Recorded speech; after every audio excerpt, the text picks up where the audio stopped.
Hello दोस्तों, आज हम लोग पढ़ने वाले हैं रामायण पीरियड में छत्तीसगढ़ का क्या रोल है। ये हिस्टोरिक एज के अंदर आता है और मैंने आप लोगों के लिए ऑलरेडी 2 से 3 लेक्चर अपलोड कर दिए हैं, जिसमें मैंने हिस्टोरिक एज में भी एक लेक्चर ऑल कवर कर लिया। मैंने साथ ही आप लोगों के डिस्क्रिप्शन में लिंक और साथ ही प्लेलिस्ट मैंने तैयार करवा दिया, आपको वहाँ जाकर जरूर चेकआउट करना है और देखना है।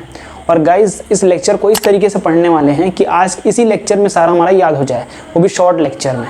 तो चलिए स्टार्ट करते हैं रामायण पीरियड में। रामायण पीरियड के टाइम में छत्तीसगढ़ का जो नाम था, नेम ऑफ छत्तीसगढ़ था, वो साउथ कोसला था। और उसका जो कैपिटल था साउथ कोसला का, वो कुस्थली था। और उसके बाद उस टाइम का जो लैंग्वेज था, उस टाइम के लैंग्वेज को कहते थे कोसली। क्या कहते थे हम? Kosli. Kosli was ancient language of Chhattisgarh. Chhattisgarh के एंशियंट लैंग्वेज माना जाता है कोस्थली था, है ना। In this period the Bastar was called Dandakaranya. जो छत्तीसगढ़ का जो बस्तर है, अभी जो फिलहाल बस्तर है छत्तीसगढ़ का, वो उस टाइम में दंडकारण्य कहते थे उसको। उसका कैपिटल था मधुमंत। दंडकारण्य रीजन को उस टाइम में दंडक का साम्राज्य माना जाता था, जिनका बेटा था इक्ष्वाकु, है ना। दंडक के नाम के बेसिस पर ही the region was named Dandakaranya. तो दंडक के नाम पे ही दंडकारण्य नाम पड़ा था। और दंडकारण्य इज मेंशन्ड इन बहुत सारे रामायण महाकाव्य में दंडकारण्य का मेंशन है। किंग ऑफ साउथ कोसला थे, साउथ कोसला के जो राजा थे उनका नाम था भानुमंता। उनकी बेटी का नाम था कौशल्या, माता कौशल्या, जिनका मैरिज हुआ, विवाह जो है किंग दशरथ से हुआ, जो कि नॉर्थ कोसला के राजा थे। अब क्योंकि भानुमंता का कोई पुत्र नहीं था, इसलिए दशरथ को साउथ कोसला किंगडम मिल गया। जैसा कि आपको पता है कि भानुमंता की बेटी थी, पुत्री थी कौशल्या। तो कौशल्या माता का जन्म छत्तीसगढ़ में माना जाता है, साउथ कोसला है क्योंकि, तो छत्तीसगढ़ में हुआ। तो छत्तीसगढ़ में कहाँ पे हुआ? माता कौशल्या का जन्म छत्तीसगढ़ में चंद्रकुई रायपुर में हुआ है। और उनका टेम्पल भी बनाया गया है 1973 में इन हर मेमोरी। जैसा कि आप सभी को पता है कि लॉर्ड रामा कौशल्या के पुत्र हैं, तो उनका जो बेटा है लव, उनको नॉर्थ कोसला मिला। और साथ ही उसका कैपिटल था श्रावस्ती।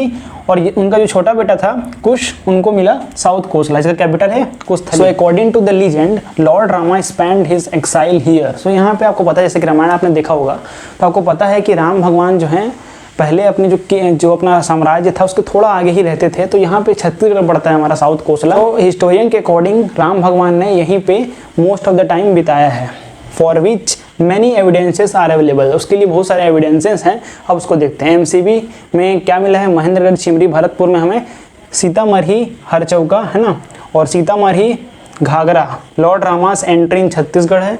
सरगुजा में सीता बेंगरा और Lakshman Bengra and Hathipol caves and Kishkindha caves. Kishkindha सभी को पता होगा, रिलेटेबल है ना। Located in the hills of Ramgarh etcetera. Raigarh, Ram Jharna according to the legend when Sita was thirsty. Sita माता को प्यास लगा था, तो राम भगवान ने अपने तीर धनुष के थ्रू उसको ओरिजिनेट किया था। ठीक है, इसलिए आपको रायगढ़ याद रहेगा। रायगढ़ से राम झरना आ रहा है दोनों, तो ये आपको याद रहेगा। सरगुजा में कैसे याद करना है आपको? सीता बेंगरा, लक्ष्मण बेंगरा और हाथीपोल केव्स एंड किष्किंधा आपको इसलिए याद रहेगा, किष्किंधा सुग्रीव और बाली वाले कहानी में सुना होगा, इसलिए आपको वो याद रहेगा। अब हम पढ़ते हैं जांजगीर चांपा में, जहाँ पे Kharod, it was the kingdom of Khardushan का किंगडम था वो खरौद में, जांजगीर चांपा। उसके बाद बालोदा बाजार में देखें, Turturiya located in the Barnawapara sanctuary was the ashram of sage Valmiki. ऋषि वाल्मीकि का वो लोकेशन था जहाँ पे लव और कुश भी जन्म लिए थे। धमतरी में देखें, the ashram of Shringi Rishi is situated in the Sihawa mountain, है ना। तो आश्रम ऑफ श्रृंगी ऋषि का भी था, जो सिहावा माउंटेन में रहते थे। कांकेर में देखा जाए तो कांकेर में सीता का अपहरण हुआ था रावण के द्वारा, तो वो बहुत ही इंपॉर्टेंट प्लेस है, आपको ऑलरेडी याद रहेगा। और ये सब क्यों याद रहेगा? क्योंकि बलौदा बाजार में जैसे तुरतुरिया है, यहाँ पे सेज वाल्मीकि जो कि फेमस पर्सनैलिटी हैं, और लव कुश का भी जन्म हुआ, इसलिए आपको याद रहेगा।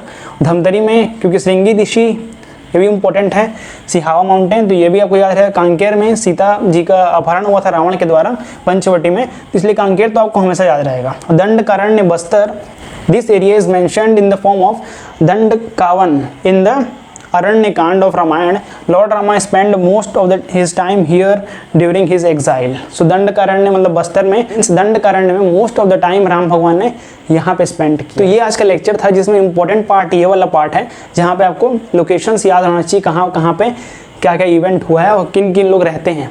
कोई स्पेशल पर्सनैलिटीज है उसको आपको याद रखना पड़ेगा, जो कि मोस्ट इंपॉर्टेंट है, एग्जामिनेशन में कभी भी पूछा जा सकता है, तो ये आपको पता होना चाहिए।